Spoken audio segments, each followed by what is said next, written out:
Great. So thank you all for being here. I'm Dr. Sharon Milgram, the Director of the Office of Intramural Training and Education, and I'm really pleased to invite you to the 8th in our series focused on the mental health and well-being of biomedical researchers. And today we're going to turn our attention towards the psychology of career decision-making. So I've been working in science education and career development for a long time. And it seems that from the start, there's been a lot of discussion about how trainees feel as they make the decision about what careers they wish to pursue. There's pressure or presumed pressure. There's feelings that some career choices are better than others. There's a lot of discussion about whether the community really supports the diversity of career outcomes or whether we prefer that people choose one path or the other. And, you know, I think that issues aren't resolved until they're talked about again and again and again, and until we really get at the underlying issues, not just the cognitive parts of the career decision-making process, but also the emotional parts, the stress that's associated with such a big decision. And that's the reason why we chose to include this topic in this particular series. Today, we'll hear from Dr. Anna Han, who works in the OITE and is an advisor to me around biomedical and behavioral sciences, around decision-making issues, cognitive neuroscience, and so forth. And Denise Saunders, who is a OITE career counselor and wellness advisor. And both of them have spent quite a long bit of their career thinking about career decision-making and decision-making in general. A lot of times people come into my office, whether that be the real office or the faux Zoom office, and one of the first things they ask about is whether the conversation is confidential, and then they move to talk about issues in career decision-making, worried that people will know that they have doubts, or worried that people will know that they're considering a non-bench career, a non-academic career, just worried about the entire process. So today is a lot about addressing those worries by joining together as a community to discuss this topic. After Anna and Denise talk, we'll take a few questions. Hopefully we'll have time, and then we will transition to facilitated small group discussions. And almost always, people say, I wanted to stay for the small group, but you know, I got busy, or it's embarrassing, it's awkward, it doesn't feel easy to me. But I really am getting a sense that the learning happens in those groups, that feeling that sense of support that does not happen on a unidirectional Zoom is one of the most important things that you can do. So I hope that lots of you will stay on or actually rejoin us on the other Zoom link. So with that brief introduction, I just want to remind you, and Anna, you can go through the slide. The rest of the topics in the series are trauma and welcoming colleagues on the autism spectrum for June and July. All of the rest of these talks are archived on the NIH OITE YouTube channel, and there are a variety of other resources on the YouTube channel as well. We hope that you'll check out the resources, go back and watch some of the other webinars which are indirectly tied to this topic as well. So with that, it's my pleasure to introduce Anna and Denise, who are going to take over from here. Thank you, Sharon. I am happy to be here, and I'm really happy to talk about the career decisions. For today, for my portion, I will be talking about factors that can influence your career decisions and what you can do about it. Really, alternative way, another way I could have titled my portion of the talk is heuristics and mental shortcuts that we fall for when we're making important career decisions, and perhaps how to avoid some of those pitfalls. Then I will hand it over to Denise, who will talk about the actual kind of process of career decision making. So I kind of want to start with this idea that I want to start today talking about. Until very recently, most people's career decisions were limited. They were actually made for us. Career decision making is a new concept. In most cases, until recently, people continue to carry on with what their parents or their family did.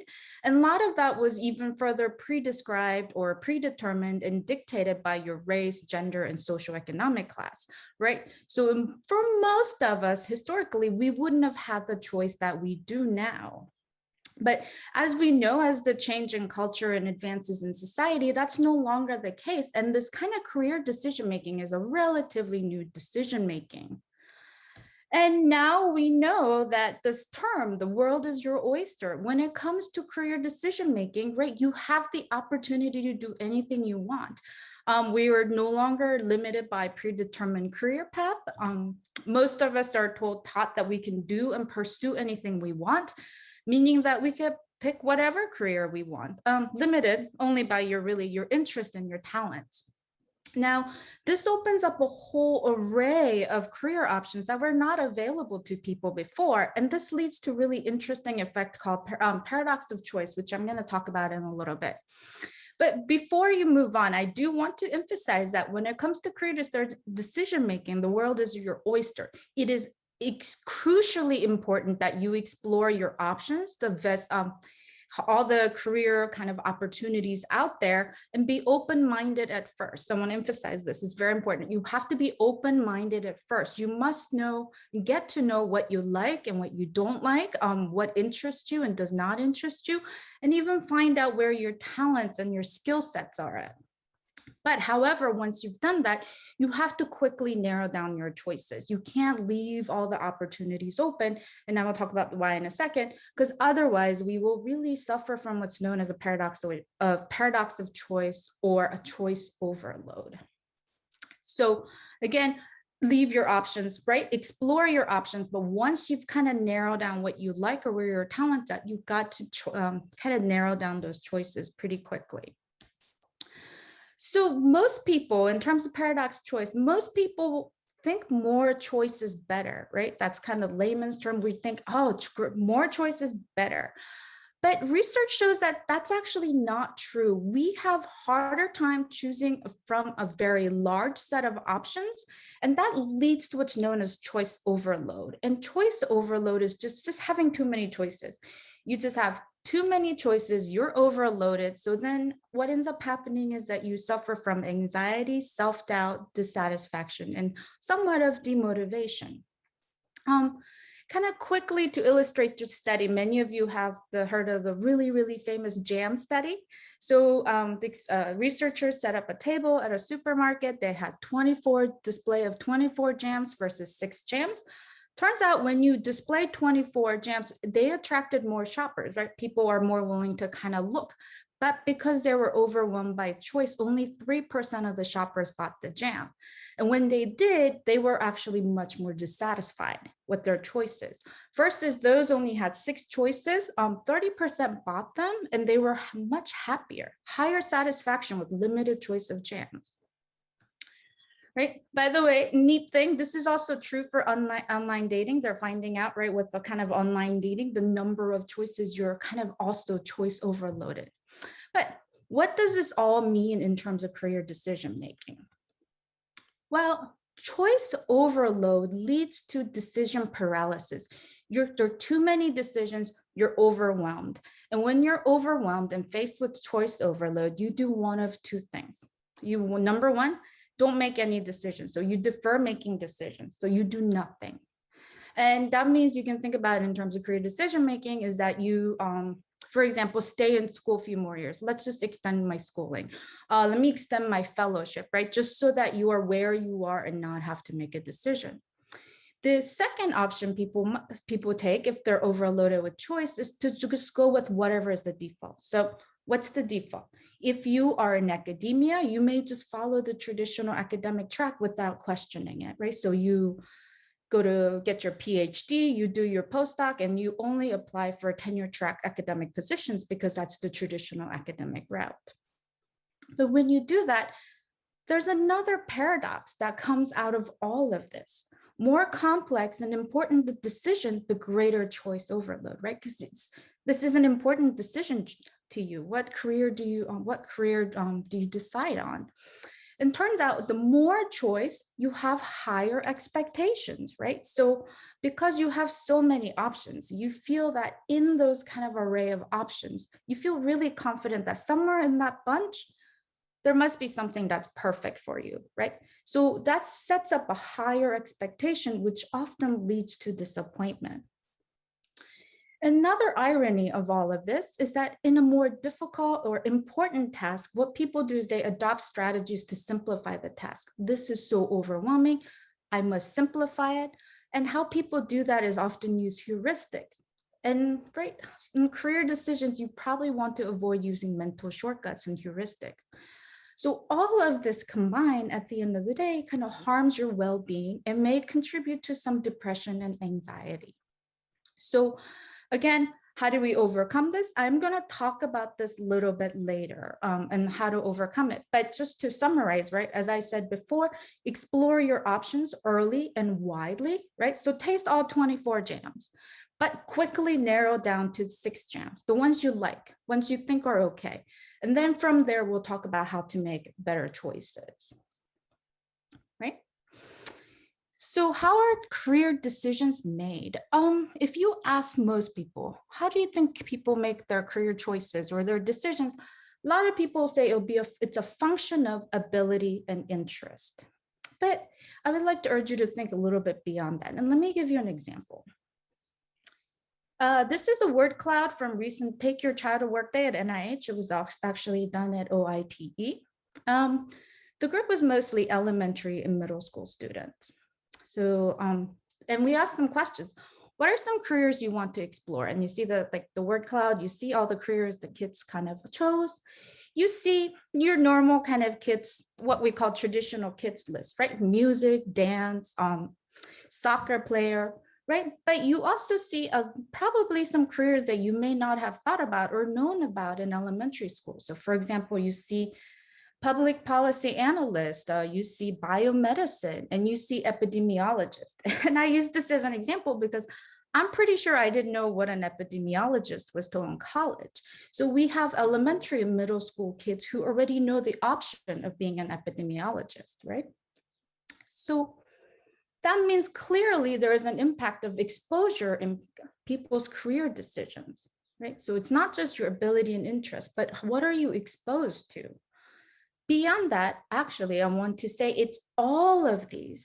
It's not just exposure, but it's also your culture, your socioeconomic status, gender, stereotype, religion, your friends, your family, your mentors, even TV and media, right? Current events, think about the Fauci effect. Since Dr. Fauci has been in the spotlight, they say there's a huge increase in medical school application, right? So one way to really think about this, if you think about it in a regression equation, right? Your career decision is determined by a list of all these things and a whole lot more. Now they are weighted differently and is unique to you. So some of you may be the exposure or, for example, family or friends are more weighted than others, right? But different weights, but again, all of these things impact how you make your decisions. I often get asked, well, what do you mean by socioeconomic status, gender and stereotype in career decision making? So I'm just going to focus on, interest of time, I'm just going to focus on these two kinds of things. So how does stereotype impact your career decision making? What impacts in two ways is the way how you self-select and how others impose it on your behalf. So let's start with self-selection. So in terms of self-selection, what happens is people fall for what's known as a representativeness heuristics. This is real. If you just think about the stereotype that comes to mind when you think about a scientist, it's really estimating the likelihood of an event by thinking about the existing prototypes. So if you say, when I think of a scientist, who comes to mind? And actually, this is a paradigm that's been used for decades. It's called the draw a scientist paradigm. They ask kids to draw a scientist. They kind of look at, do they draw a male or a female? And as you see on the graph there, as the children age, they're more likely to draw males as scientists. So if you're thinking about going into science, you may say, who comes to mind when I think of scientists, right? And then, oh, males. So then if you're a young girl, you may say, okay, that's not for me. So this kind of stereotype, how stereotype can impact self-selection. But it can be really imposed by others. So think about how others impose their stereotypes on you. So perhaps a mentor or parents can discourage young girls from going into medical school, but push them into nursing because it fits with their stereotypes. Or even if you manage to get in the field, you may experience hostile or unwelcoming kind of work environment or school environment. So you're more likely to disengage, right? That often leads to what's known as a leaky pipeline. So currently in science, we have leaky pipeline of females and underrepresented individuals leaving science at disproportionately high rate, perhaps because of stereotype imposed by other individuals. In terms of socioeconomic status, I'm going to focus on the lower socioeconomic status because that's where most of the research is in.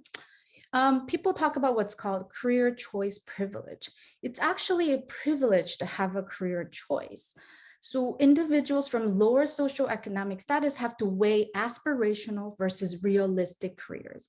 And realistic careers are careers that are sure thing, right? So they can go get a job right now. They know it can pay well versus aspirational. You may have to go to school for a long time and may not pay off as well. Right. So realistic career is a career that involves work that's already familiar to you, that seems attainable versus aspirational, something you are not sure, but you must go to school, put in kind of the work and really talk about like bigger dream careers. And that again is all related to exposure. So you have to be exposed to individuals who've overcome and as occupying some of your aspirational careers. And this is a quote from this article here, Poor Kids Limited Horizons, Chronicle of Higher Education article, right? There's an individual who's interviewed and said, the only scientist I knew growing up in San Diego was Bill Nye the Science Guy, right? Did not have the kind of the role model. But beyond that, you also see some institutional bias with SCS. So low SCS students are more likely to encourage pursue more realistic careers in professional programs. So they're more likely to guide it into accounting, nursing, hospitality management versus liberal arts degrees that lead to grad school, but perhaps to more aspirational careers. So right from early on, people are already kind of relying on the stereotypes to divide people into different groups. The irony of all of this in this career choice is that over time, right, you have individuals who have the career choice privilege making all the kind of the policy decisions, right? So you're seeing kind of the inequities build over time. So what can you do if you're in a lower socioeconomic status, so you want to really go for aspirational careers, you want to be motivated? Talk to career advisors and counselors early, because they can also provide you with mentors and role models. How did you overcome, right, some of the challenges, the risk of pursuing aspirational versus the reality of pursuing realistic careers? And ask to really think long-term. So think long-term and benefits versus short-term risk and benefits.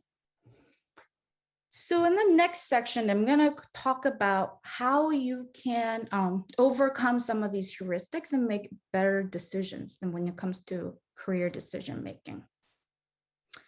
Tip number one is kind of transferring over from the other slide, which is broaden your perspective. Talk to a diverse group of people. You'll find that if you talk to a diverse group of people, most people do not have linear career trajectory. I do not have a linear career trajectory. If you ever heard Dr. Milgram's talk on her background, she did not have a linear career trajectory. You will also realize a lot of people go through mid-course changes, right? And that's not catastrophic. So for example, I gave up a tenure professorship to pursue a new career, and many have told me I'm making a catastrophic decision. Why are you doing that? Well, it turns out I'm here. It has not been catastrophic, and I'm really happy to be where I am. So again, you need to see that these mid-course changes are not catastrophic. And turns out most people, if you interview them, had fumbling start and redirection. Very few people have a clear linear, right, clean line of where they are. Most people have kind of gone through this zigzag. And when you're also thinking about what careers to choose, think about cons and not just pros. We have these biases just thinking about all the good things, the things that the career could bring, but we don't always think about the cons involved with the career. Tip number 2, avoid sunk cost fallacy. So sunk cost fallacy is continuing with what you've invested in despite the cost now outweighing benefits. So I went to school for X, Y, and Z. I must do X, Y, and Z. This is really a decision fallacy that leads to really suboptimal decisions when it comes to making your career decisions. So for example, well, I majored in pre-med. I must go to medical school, despite the fact that you realize this is not for you. You're not into medical school. Pre-med doesn't interest you anymore. But because you've pursued that option, you're kind of committing to it. And that relates to commitment bias, which is you're going with past decision you've made, despite there's new data showing that that's not the best course of action. So yes, you thought you liked it in the past. Now you've kind of sampled it. You don't like it. But because you've made that decision, you keep going in that trajectory. It's okay to switch direction. And the best decision making in this case is avoiding sunk costs. You have to cut your losses, right? And go in the right direction, right? Do not fall for the sunk cost. Don't say, oh, but I spent 3 years studying this particular topic. Yes, if it doesn't work for you, don't spend more time on it. Move on, cut your cost. Another tip I want to give to everyone here is that be really careful when you're going with your gut. A lot of times you will hear say, go with your gut. What does your gut tell you?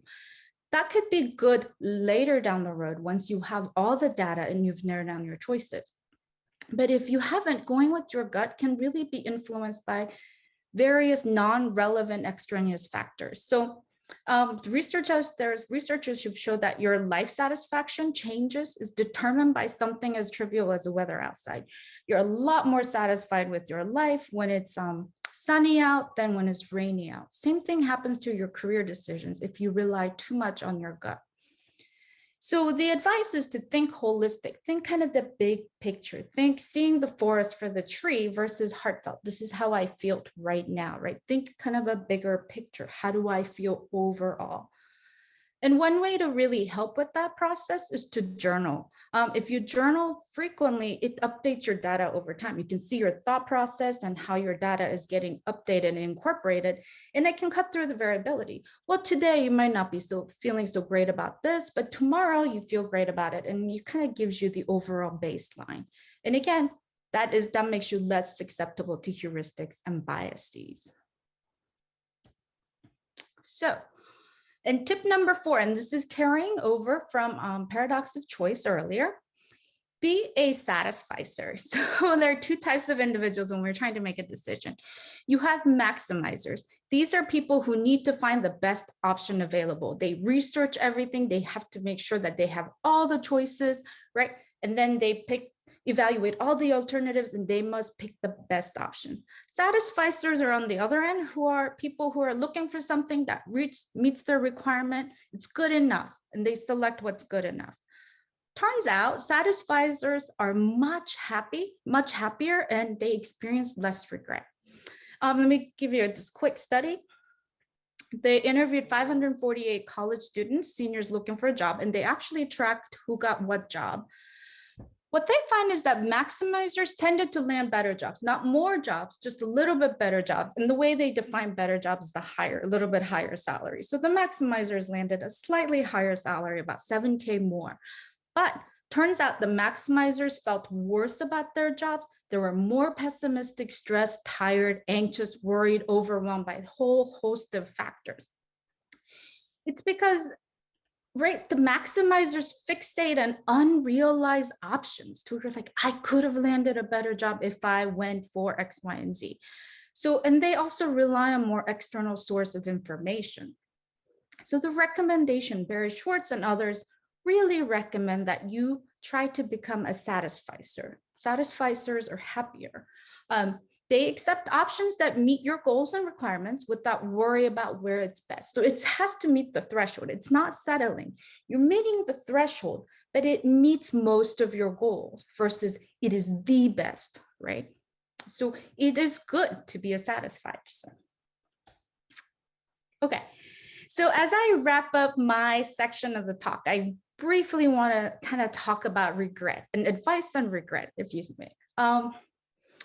Across cultures and demographics, and they've asked people on their deathbeds, various age ranges, turns out we tend to regret things that we didn't do versus things we did do. So turns out if you did it, you know what happened. So you always wonder, what didn't we do? This inaction really haunts us for a longer period. This is probably the greatest effect on regret. You regret inactions. Now, in terms of regretting those inactions, there are two selves that you regret. So there are more selves than these two, but I just want to talk about these two. So you have your ideal self, the someone you aspire to be. So think about your hopes and wishes and your dreams. And then there's this odd self, the self you should or you ought to, your duties and obligation, what other people tell you you should do, right? When you actually go look at regret, and what is the most enduring regret is what they find is that inaction, so action you didn't take related to your unrealized ideal self. So the action you didn't take in regards to your hopes, wishes, and dreams. So think about this in your career decision making. Are you making your career decision because other people are telling you you should, ought, or are you pursuing your kind of ideal? And think about that in terms of your, in your overall career decision making. So I'm going to stop here and I'm going to hand it over to Denise, who's going to talk about career decision making and process components. I'm going to pull up my screen. Let's see. Okay, do we see that? And I'm going to start.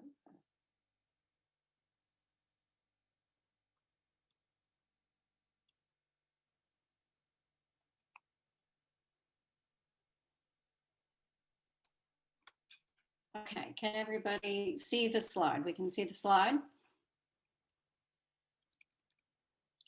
All right, well, I'm delighted to be here to share a little bit more about career decision-making. Thank you, Anna, for that great introduction to decision-making and career choice.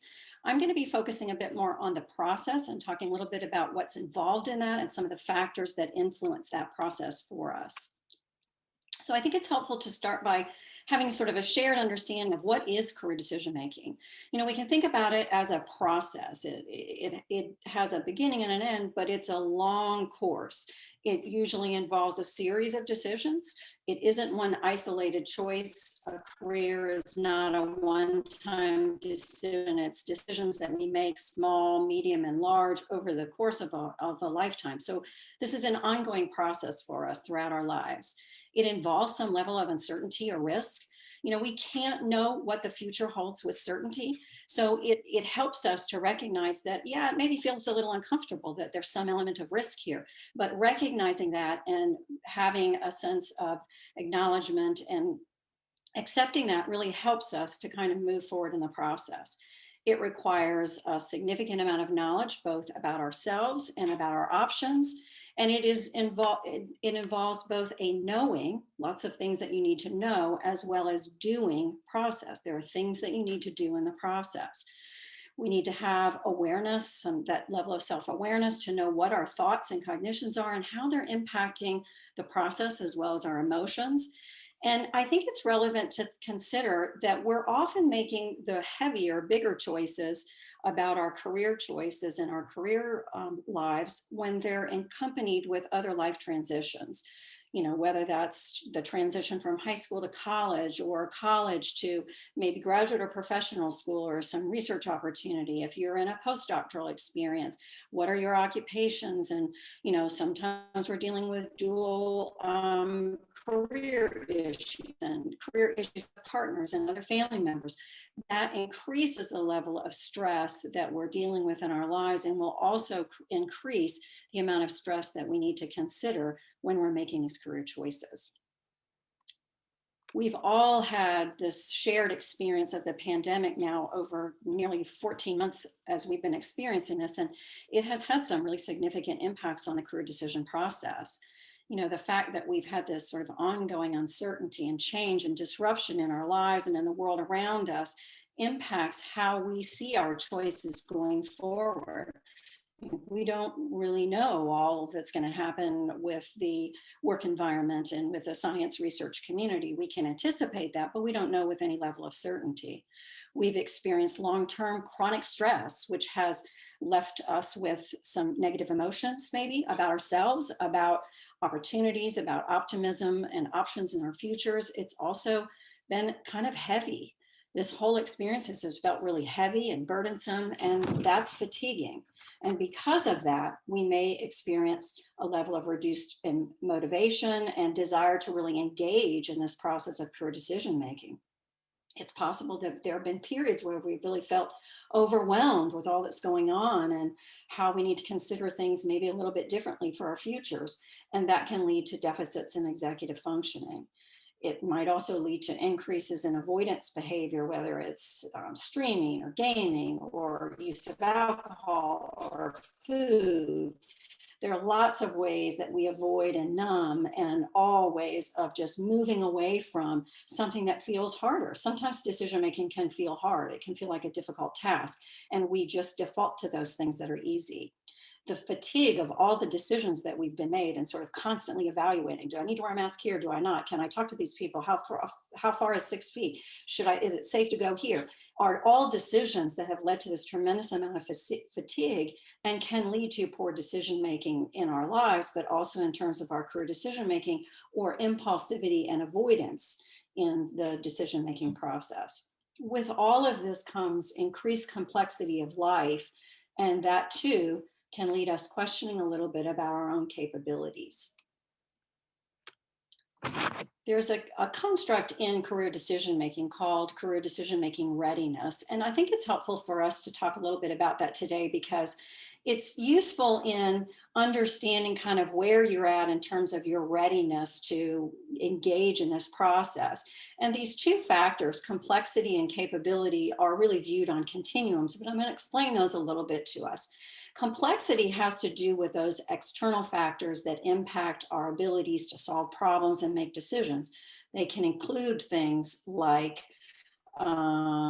disability or health concerns. They might refer to discrimination, whether it be age, race, ethnicity, gender, sexual orientation, religion, and even socioeconomic class. They can be related to family pressures, expectations or responsibilities that we may feel in our families. Could be employment outlook, maybe significant others in our lives, and some impacts that they might have in our decision process, personal or family finances, and even traumatic experiences or other mental health concerns. So that's a little bit about complexity, these external factors that impact our ability to engage in the process. And then there's capability. Capability are the internal factors, those things inside of us that make it more or less challenging to make decisions and solve problems. It's things like our motivation, our willingness to explore, how much we think the career choice is important to us, our ability to think clearly, knowledge of where to go find information about options. It might involve a decision-making strategy or resilience, adaptability and positivity and hope. It could be honesty or accuracy in self-exploration and a willingness to seek help when it would be beneficial to do so. So understanding this idea of readiness, we might think about it in terms of, where might you be at? If you recognize or of others who have a lot of complex things going on in their lives, we would say that's high complexity. They may have high capability, which sort of balances that out. And maybe they can work with someone briefly or attend some workshops and really take in a lot of information from that. When there's a lot of complexity and pretty low capability, people just don't feel like they have what it takes to engage in the process, then those might be situations where the individual might be better served, really reaching out to a career counselor, an advisor. And if there's a lot of other emotional and mental health or trauma related things, it could be helpful to work with a counselor or therapist, a professional. When we see high or low complexity and really high capability, then that would be a situation where likely the individual feels pretty comfortable engaging in what we would say would be self-directed exploration of maybe some personal characteristics, but also some occupational information. So I wanted to talk now a little bit about a specific process and what's involved in the career choice process. This particular model is called the Cognitive Information Processing Model of Career Decision-Making and Problem Solving.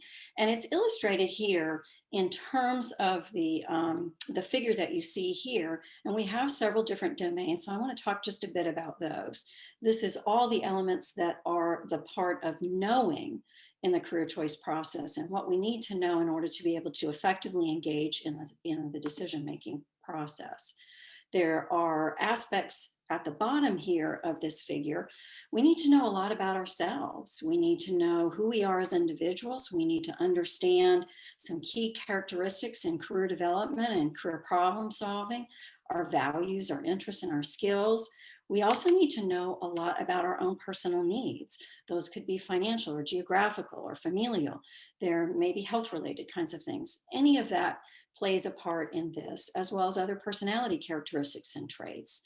The more we know about ourselves, the easier it is to explore options and be able to see where there's fit or connection.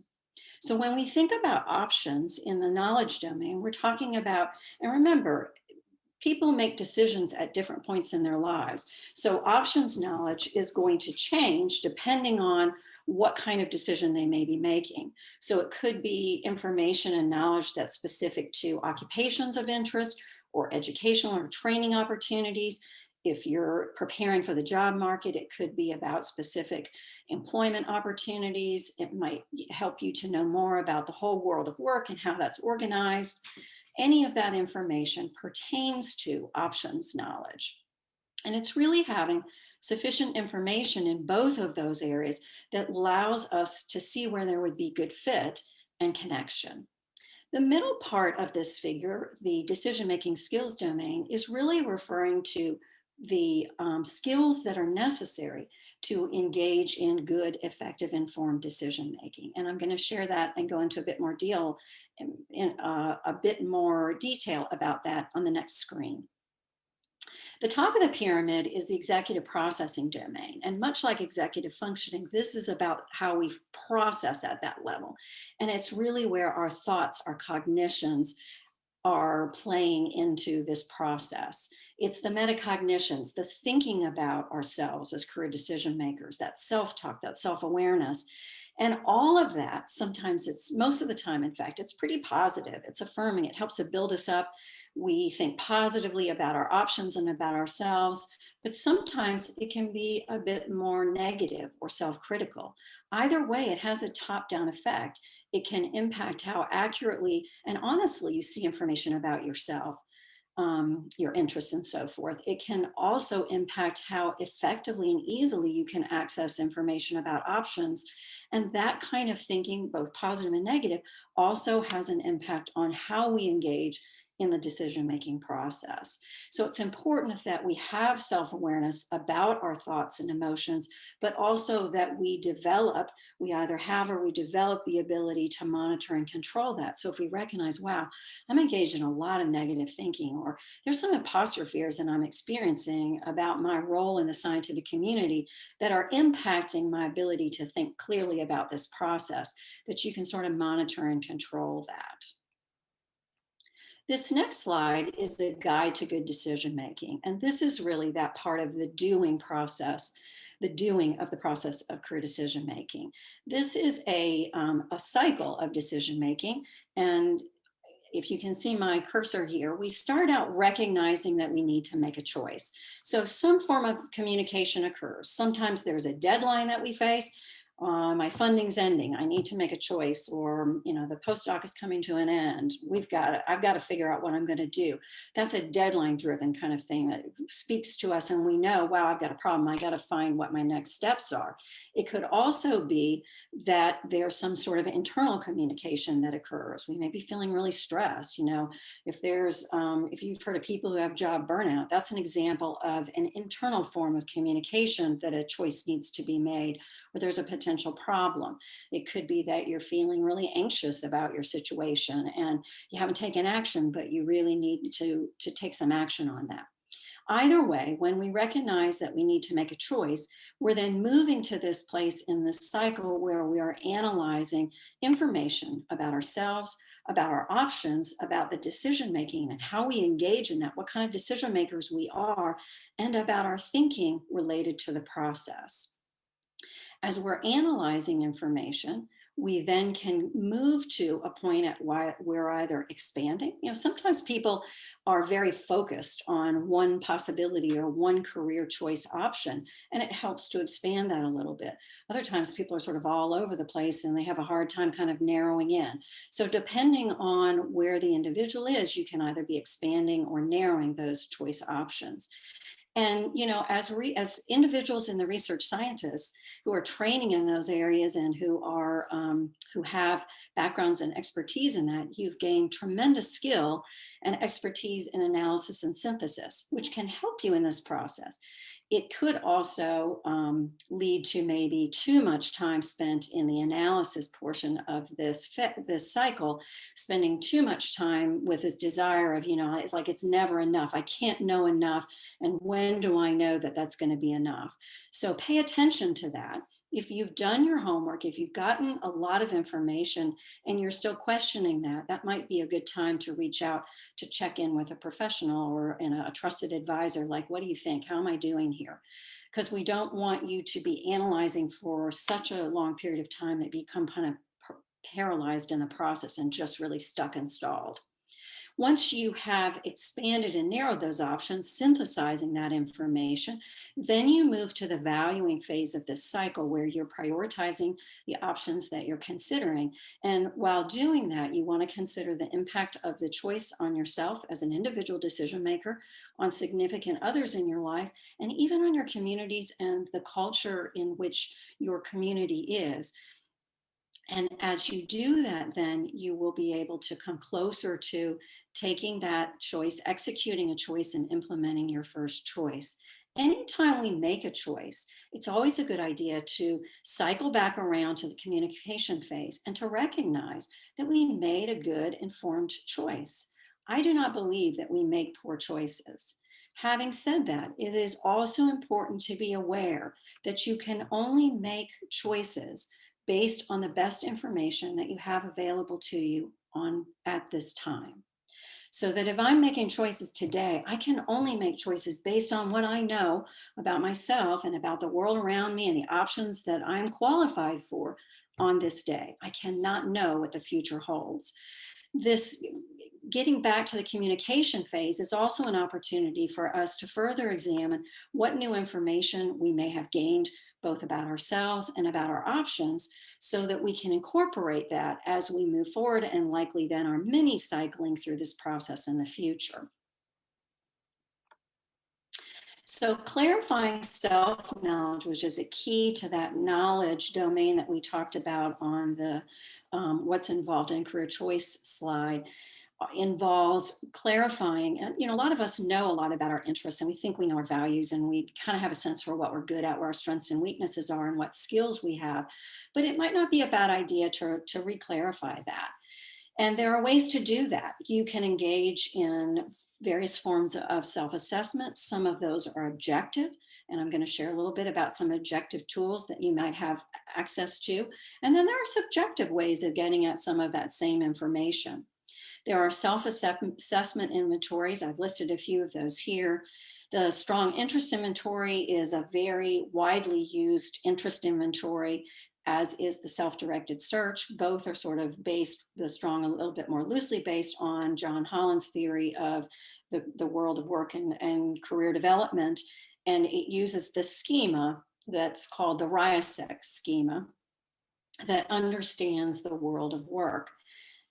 There are, many of you are familiar with the Myers-Briggs type indicator. That's a different type of tool. It's not an interest inventory, but it is also used for career exploration and career planning, and for leadership and management development. So in other words, in terms of career and professional development, that can be an important tool in helping us understand a little bit about how we interact with the world around us, with others, engage in problems, and understand ourselves in the context of potentially a work environment. The My IDP is a tool that is unique to the research science community and is both a self-assessment, a career exploration, involves some self-assessment inventories in it, but it's a career exploration and planning tool, and that's available for free. Now, you may have access to some of these in your institutions and organizations, and I would encourage you to reach out to the professionals in your career services offices or graduate and professional development services or fellows career development to see what you have access to, because these may be some that are available. In addition to these more objective tools, there's lots of ways that subjectively we can get at some of this information too. And I would encourage you to if you're going to do this self-assessment, that you do a little bit of both. And one thing that might be beneficial is to expand your interest profile beyond that primary focus of science or investigation. It's a little like this. In your lab, so many of you are working in labs or have experience in working in labs. In your labs, there are often people, everybody's kind of tasked with the same thing. Here's your research, you're doing some independent work on that, or you're working and collaborating in this way. But there's often someone in the lab who's just really great at generating ideas and has ideas about things that you can do going forward. Successful principal investigators are good at generating ideas, and ideas that will work out well. There are people in the lab who really are the go-tos for the computational and analytical parts of your research. And that would be a reflection of interest that they might have in those areas. There are people in the lab that kind of like to do the troubleshooting when a particular experiment doesn't work, or they're the go-to for use of a particular piece of equipment. Again, that's a reflection of a different set of interests, as is the person in the lab who really kind of likes editing the grant proposals and the manuscripts, even when there are contributors whose first language is not English. That is a reflection of interest profiles beyond just investigative or science and research. And it's helpful to know that as you're thinking and planning for career choices for yourself in the future. It's important to have the awareness of your own personal characteristics and also your personal needs. We talked a bit about that earlier.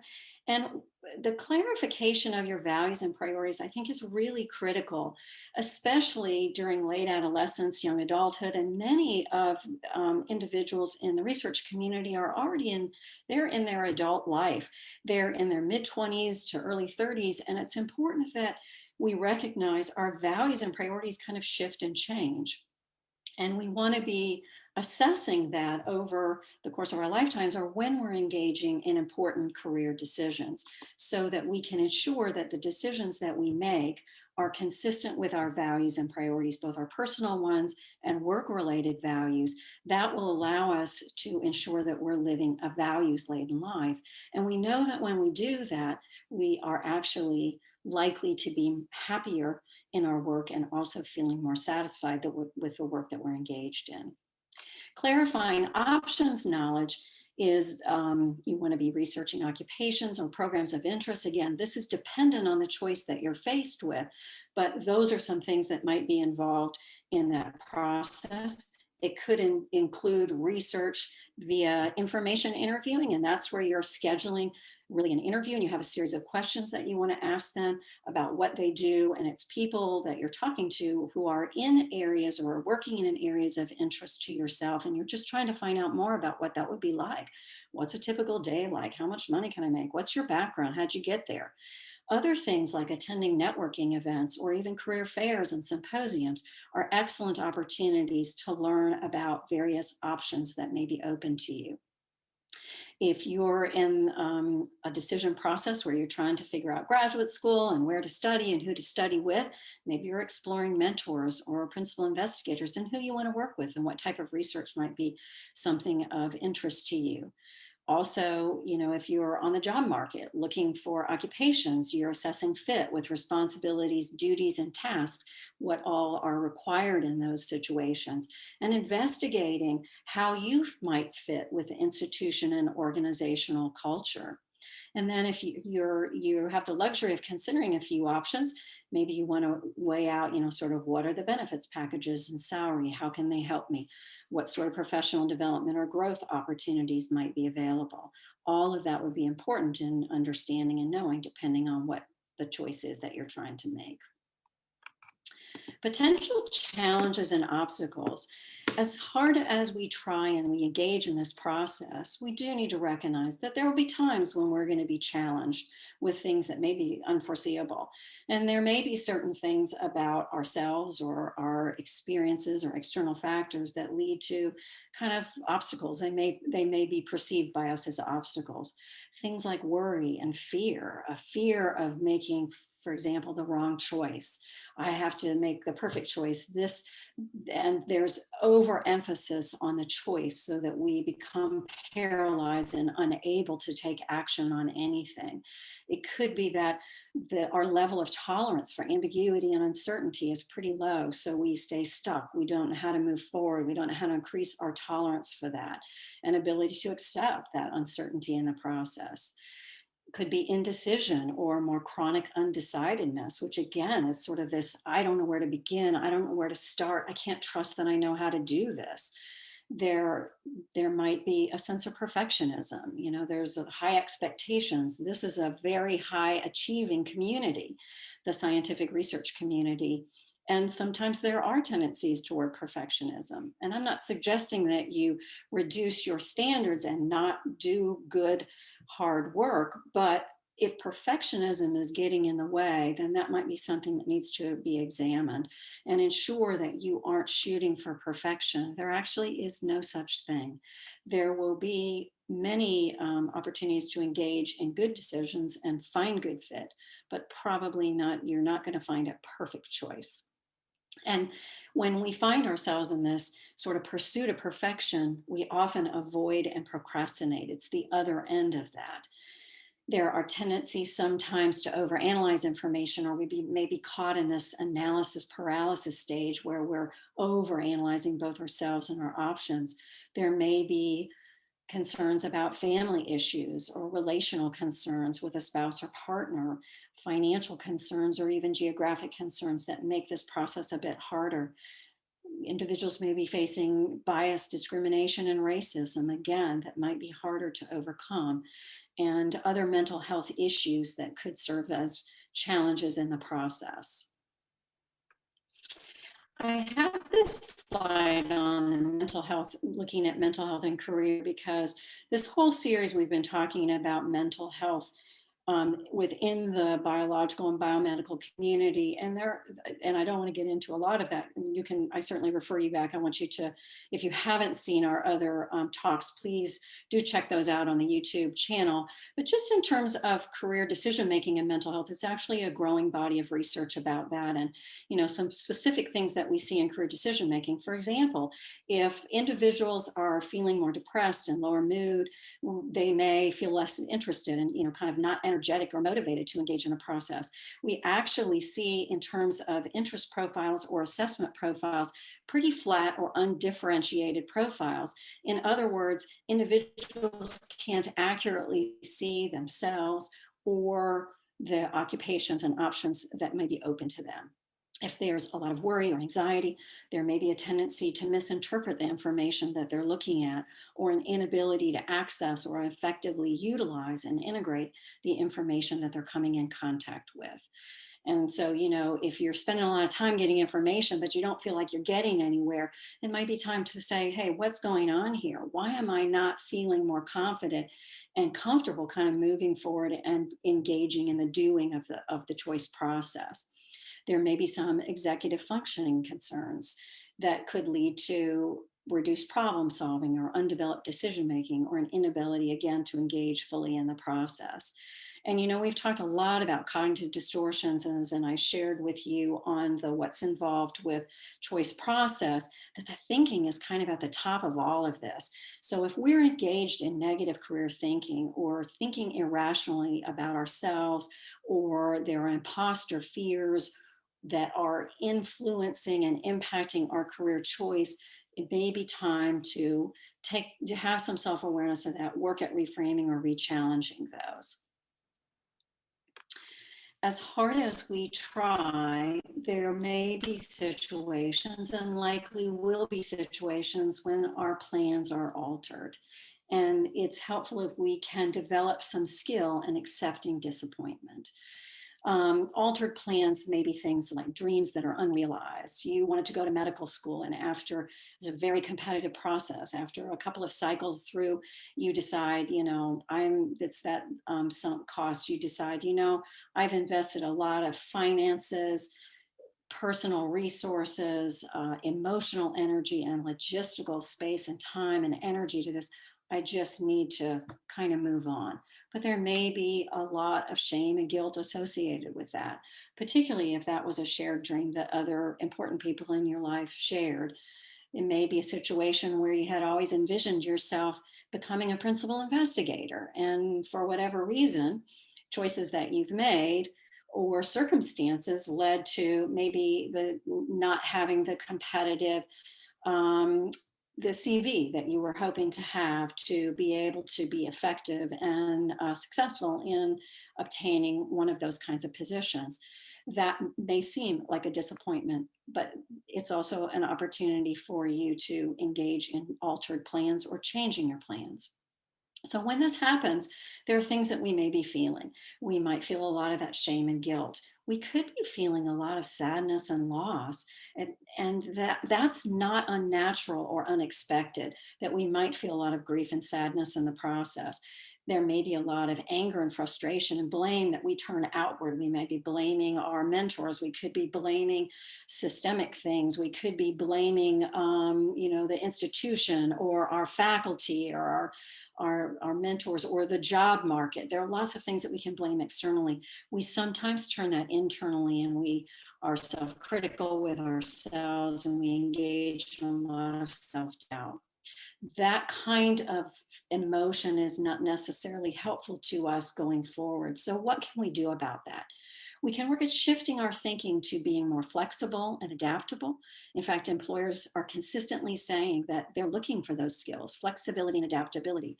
We can create a sense of openness to options and opportunity.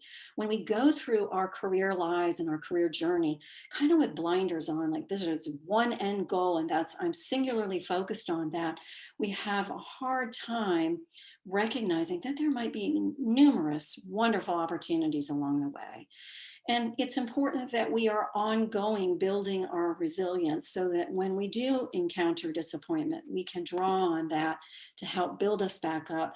You know, we're going to acknowledge that there'll be a period of sadness and loss and some disappointment and upset, but that we can get over that, hopefully, and not take too long in doing so. When plans are changed, sometimes there's a necessity to communicate those choices to others.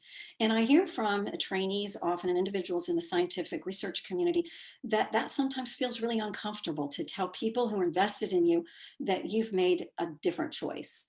And so I just want to spend just a moment talking about this, because I think it's relevant and important to the choice process. You've gone through this process and you've clarified what you want to do for your future, and you've created a plan. Think about sharing that with others, and maybe you go with the safer options to start off with. You talk with a trusted other, a good friend, a family member, or a lab mate who you can trust to share this story with. You want to be able to convey your story with confidence. I think others often pick up on hesitancy or lack of confidence when you're sharing, I'm choosing a different path. So you want to be sure that you're doing so with confidence and responding assertively if they ask questions to clarify. And be prepared to share your full story. Here's where I started. This is what I learned about myself. Here's what I connected with in terms of options. And this is what I'm planning to do going forward. And just quickly, because I know we're getting close to time, I just wanted to share a couple things as you're planning for your futures. Keep in mind that, as we mentioned, career decision making is not a one-time choice. There is no perfect choice. There are lots of choices, and it is quite likely that you're going to be making a series of choices for yourself. And if you have that mindset, you'll be more open to opportunity. You can be flexible and adaptable in that process. Be sure you're setting realistic expectations for yourself. When we shoot too high consistently and we don't achieve that, we actually set ourselves up for lots of disappointment. There are struggles in the process, like there are in most things in life. So showing compassion and being kind to ourselves can be very helpful. Giving yourself permission to engage in the process. I often feel like people come to this process thinking that they're going to do this quickly. I got this deadline. I got about 2 weeks. I need to figure this out for myself. What am I going to do with the rest of my life? And really, it's a much longer process, as we've talked about today. So give yourself permission to engage in that and recognize that there's going to need to be a continual reassessment of your interests and values and skills, as well as the fact that economic factors will shift and that there will be organizational workplace changes. Thanks for letting me share today. And I am going to advance here and turn it over to Sharon to help us get into our groups.